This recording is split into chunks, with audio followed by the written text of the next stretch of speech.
I think the key to success at Fadia or Chaker design is the authenticity, uniqueness, strong concept, embracing new technology and ideas, taking care of the smallest details in the execution process, and using only the highest quality finish.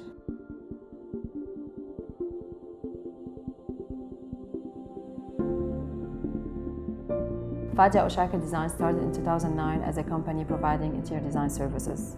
We have evolved into construction, focusing initially on interior execution and custom-made furniture.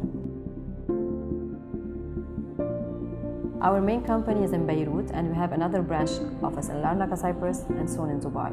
We design and execute residential and commercial projects, starting from a small apartment to large villas, hotels, retail shops, restaurants, and also yachts. We always work toward a healthier planet. That's why we try to incorporate eco-conscious design principles into our projects.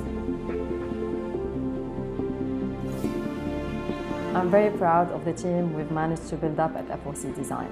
Our team are not just numbers, but creative mind and strong work ethics.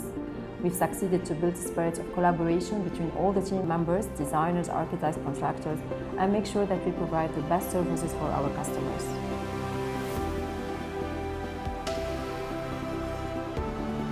Despite everything that's happening, especially in Beirut, we try to think positively, give a good, healthy environment, which gets the best out of our team and keep them happy and productive.